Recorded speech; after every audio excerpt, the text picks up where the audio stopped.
Hello there and welcome to our Shield of the Sun video. Now in this video what I'd like to do is talk about the subject matter pertaining to what is known as unidentified things. Why don't we call this UFT, unidentified things. Well, actually, we're going to talk about demons. We're going to talk about fallen angels and demons that manifest in our temporal reality, is what we're going to actually talk about. Many persons have been seeing things lately, and there is this matter that these things are real. And according to the Bible, they are here as tempting spirits against mankind, according to the Bible. And also they are our murderers, they are destroyers, and they are our robbers, and they are the inspirers of those who worship them. So they are the inspirers and creators of satanic coven groups specifically dedicated to the worship of so-called gods and goddesses who live within a culture of dark spirits for which they clone children and do all manner of sickening things. So with that being stated, there's a lot of descriptions of them, types of descriptions in the Bible that I would like to give you some understanding about. So with that being stated, why don't you now come and join me in the Bible. When you do, we are going to first go into the book of Mark. And when you go into the book of Mark, we're going to go into chapter 5. And in chapter 5, we're going to read about a demon-possessed person. In fact, it was more than one. And there was an area where there were demon-possessed persons located, and then one specifically spoke for them. So we're going to go with me into chapter 5 in the book of Mark, and we start in verse 1. And they came over onto the other side of the sea into the country of the Gadarenes. And when he was come out of the ship, immediately there met him out of the tombs a man with an unclean spirit. So notice it says unclean spirit. So you got to look at the first word first. So we know a spirit is somebody that is not of a temporal existence. It's a person that is within an earthly existence. It's within an existence called not human. And thus it is in spirit form, but this is an unclean spirit. So that means it is demonic. That means it carries diseases. That means it carries plagues. That means it carries mental illnesses, physical illnesses, and spiritual detriment that would lead to demonic possession. Hence, unclean spirit, a type of spirit that spreads diseases and mental illness. Who had his dwelling among the tombs, and no man could bind him, no, not with chains, because that he had been often bound with fetters and chains, and the chains had been plucked asunder by him, and the fetters broken in pieces, neither could any man tame him. So it tells you that these unclean spirits give these persons supernatural strength at times. And in this case, with the unclean spirit, that's exactly what it does. So a type of strength where he is able to break fetters and chains. So these chains many times are made of iron, made of steel. And so to understand, he would be stronger than an average man. So it would be maybe 2, 3, 4 men. He would get jumped on, ambushed, and no one could tackle him, hold him. Well, they can tackle him and things like that, but they couldn't tame him. That's to say they couldn't beat him. They couldn't submit him. They couldn't do that. Like if they're trying to arrest him, it's not going to happen. If they want to throw him in a paddy wagon, it's not going to happen. He keeps fighting off all the strongest of men, and thus this is what we got. Somebody who can take on 3, 4 men and throw them around. And always night and day he was in the mountains and in the tombs, crying and cutting himself with stones. So the weakness, of course, is that he's mentally off. He's crying, cutting himself. That means it's a torturous existence. It's a haunting existence. It's a terrifying existence. It's an existence where he feels like killing himself often. And when he saw Jesus afar, he ran and worshipped him and cried with a loud voice and said, now listen carefully to what he says, "What have I to do with thee, Jesus, thou Son of the Most High God? I adjure thee by God that thou torment me not." He is begging him, actually, not to torture him, but he also wants to throw people off with his statements. So he is telling the truth, but he is telling a truth in a way that would frustrate others. So you have to remember that when demons speak, their real aim is to use the truth to throw you off by the way they interpret the feelings of the truth. So you must understand that. Is he telling the truth by word? Yes. Is he trying to spread the word of God? No. So let's read further. For he said unto him, Come out of the man, thou unclean spirit. So you can see Jesus isn't respecting him. He isn't acknowledging your word. Oh, you know I'm the Son of God, oh, you precious little thing. No, that's not what he's saying. He's saying, I don't care what you know. I want you to come out of him. That's it.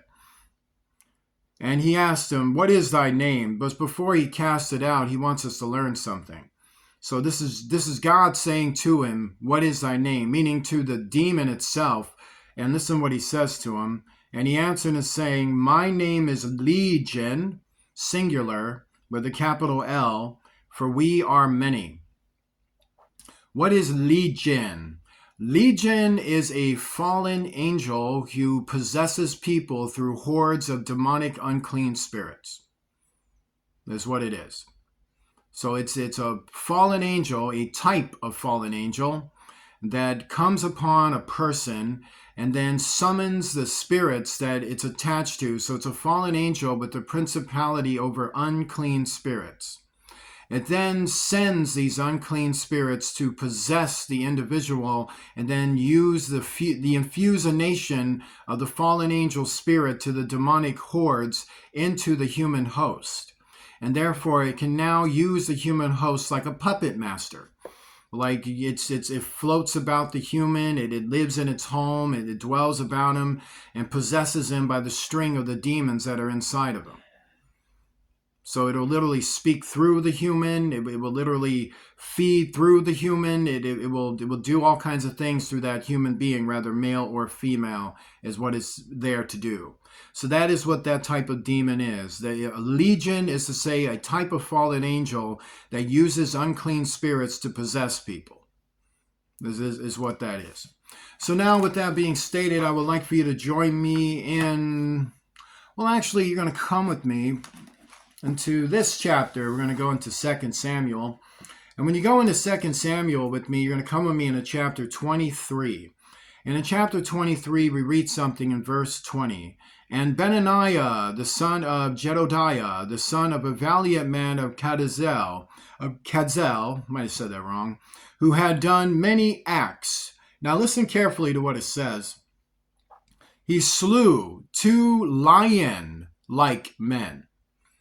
Notice the word lion-like. So does that sound human to you? Like, you know, maybe they're just hairy guys. Just some big, tall, hairy guys? No. Or maybe they were just fierce looking. You know, maybe they had like broken teeth or something and they had like bloody eyes. I've seen guys like that. No, that's not it. Listen very carefully. 2 lion-like men. Meaning they're not men, and they're not lions. Lion-like men, meaning something not human, but stands humanoid and is beastly and is probably most likely hairy. Yeah, some could be seamless. It's just beastly. The matter is that they're beastly. Beastly. He slew 2 lion-like men of Modem. So notice this is of Modem. That's to say of their lands. And that's to say of the conjurers that are there, but particularly of their lands. It's to say of their lands, of the lands of Modem. He went down also and slew a lion. That's to say a lion, an animal, in the midst of a pit in time of snow. So to understand it, he slew 2 lion-like men of Modem. That's to say he slew 2 types of giants that are noted for being beastoids. So a beastoid is to say a type of demon that is created by a fallen angel through its own sorcery and dark sciences, and through the higher knowledge these fallen angels have of our elements. So to understand, the reason why he had to kill the lion, because the lion was actually used within its form to also induce the character and the personality and also the appearance, the continuance of the demons that are formed. Hence, the lion was infected. So the lion was also used, meaning the DNA matter within the lion was used for the creation of these beastoids for which Benaniah had to kill. So lion-like men is to say dog man. It's to say frog man. It's to say Bigfoot even. It's to say that kind of thing. It's to say something that is beastly, that is hairy. It could be an earthal, made from earthly elements, or it can be beastly, made from the lion. And as we can see, slew a lion in the midst of it. So these would be beastoids. And these beastoids, to understand, are just beastly, giant beings of beasts of earthal or animal elements. So that's what we got. Two lion-like men. So that's to say, this fallen angel who created them used a lion, used men, used the elements of the ground, and used all of that in order to create two clone children of itself. And hence two lion-like men of Modem. So notice, what does it say? Benaniah did what? He slew them. He killed them. He killed them. He killed two demons, two aliens. But in scientific terms, they would be aliens. He killed two aliens, is what he did. And did so, obviously, in winter. And then in verse 21, we read something that kind of often throws people off. So I want to read this to you. And he slew an Egyptian. This is the same Benaniah, a goody man. And the Egyptian had a spear in his hand, but he went down to him with a staff and plucked the spear out of the Egyptian's hand and slew him with his own spear. That's a weird way to die, isn't it? Like, what's up with this spear? Was it attached to the Egyptian in some way, where it had to be pulled off of him like a cord that slips out of his body and he falls and dies? So let's look and understand this. An Egyptian. So to understand, he wouldn't be in the catalog of the mighty men for just killing one Egyptian. Like, if this was just a human Egyptian, let's say a male Egyptian, a warrior, he went and slew him. So what? Okay, so a lot of Israelites killed an Egyptian, and there's a lot of Egyptians that killed Israelites. So we're not talking about a human one-on-one engagement with just say a man versus a man. A goody man, that's to say a man that has a certain continuance that is not human. It's a continuance that looks fair but not human. So to understand, Egyptian also was another word to describe a fallen angel in human flesh. Did you know that? Like, to understand, the Egyptians themselves, often, their name, or the name Egypt itself, was a name that was eventually exploited by the worship of the type of worship that a lot of Egyptians gave into at that time, where they dedicated a lot of their civilization to gods and goddesses who often at times would appear in their temples and come among them and demand worship, do valiant acts for them, do various things for them in order to induce worship for them. So to understand, the reason why it's cataloged in the analogs of the acts of the mighty men were supernatural acts these men did. Rather, they had slain 800 in a battle, 800 plus in a battle, or rather they killed supernatural persons. So it's not describing a human Egyptian. It's not describing an Egyptian of mankind. It's describing an Egyptian in another way, an Egyptian of the fallen angels. There are fallen angels called Egyptians. I don't know if you knew that. In fact, the Egyptians did tell you about that their gods and goddesses were Egyptians. And these Egyptians come from another world, a world they want to return to in their false doctrines and beliefs at that time. And hence they use their culture and infuse their name to induce the word Egyptian. So that is the truth about it. Doesn't mean stop calling yourself an Egyptian. It is your word originally, but it was a word that's been exploited and appropriated by fallen angels as well. So fallen angels as well also use the word Egyptian. And to understand who exactly he's talking about is to understand the text that's been presented. So he's clearly not talking about a person, just to say a human being. He's talking about a supernatural being in flesh, Egyptian. And the type of being he's talking about is a fallen angel in flesh. So when fallen angels take flesh, what can be destroyed to send the fallen angel back, to cast that spirit out?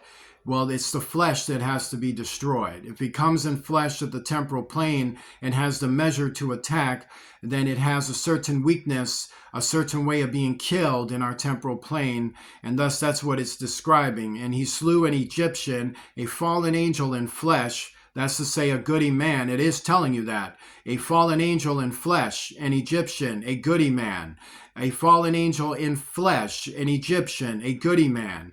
And the Egyptian, that fallen angel in flesh, had a spear in his hand.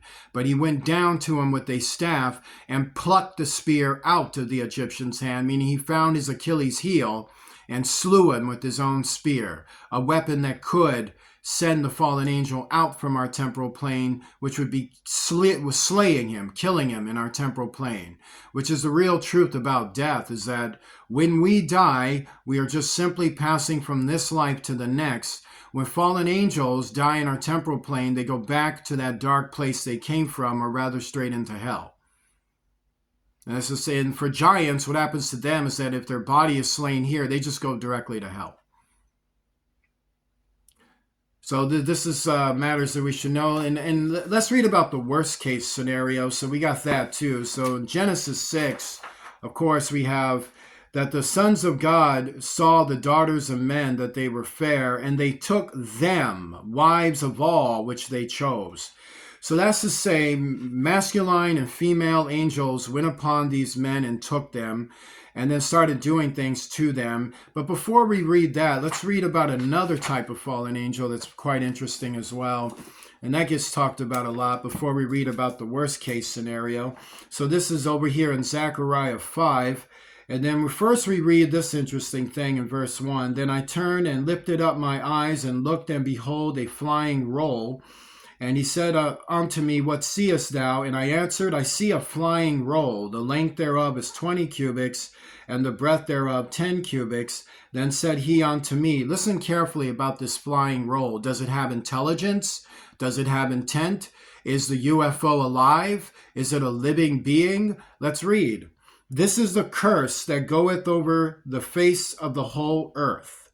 For every one that stealeth shall be cut off as on this side according to it. So that flying roll is a UFO entity that has intelligence. It brings curses, it brings destruction, it brings death. So it does have a personal mission. And every one that sweareth shall be cut off as on that side according to it. And it has followers.